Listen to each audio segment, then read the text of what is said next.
Blagdanske čestitke.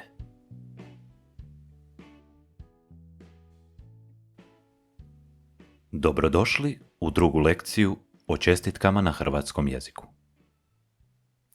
U ovoj lekciji naučit ćemo kako čestitati za različite blagdane. Blagdanske čestitke su prilika da podijelimo radost i dobre želje s ljudima do kojih nam je stalo. Sada ćemo naučiti nekoliko čestitki koje se koriste za najvažnije blagdane u Hrvatskoj. Božić. Božić je najvažniji kršćanski blagdan. Vrijeme radosti, ljubavi i mira.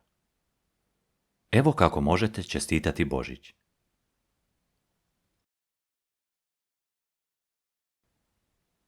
Sretan Božić. Čestit Božić. Neka vam je blagoslovljen Božić. Želim ti sretan Božić. Želim da imate čestit Božić. Neka ti je blagoslovljen Božić. Povežimo te čestitke s dodatnim željama. Sretan Božić.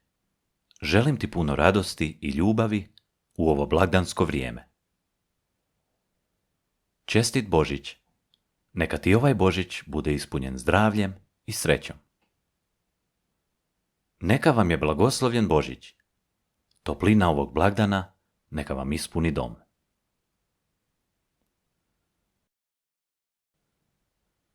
Nova godina.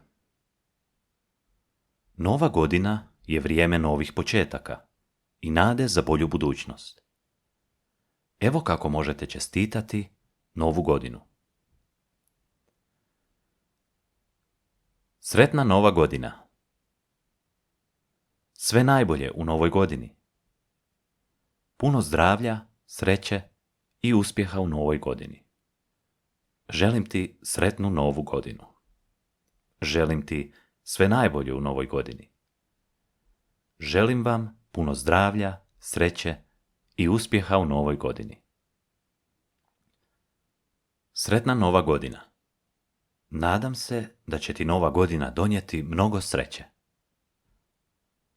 Sve najbolje u novoj godini. Želim ti puno uspjeha u svemu što radiš. Puno zdravlja, sreće i uspjeha u novoj godini. Neka ti svaki dan bude ispunjen radošću.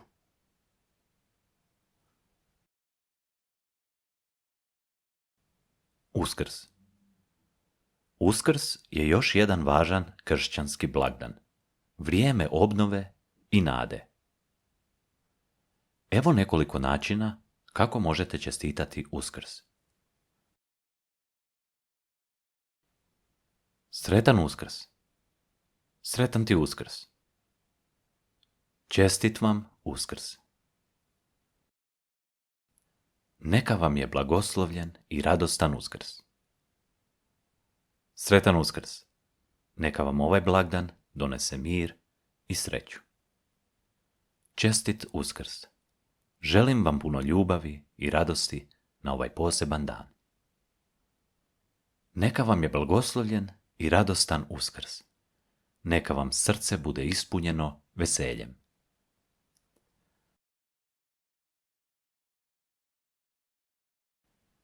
Bez obzira na to koji blagdan slavimo, čestitke su način da izrazimo ljubav, poštovanje i prijateljstvo.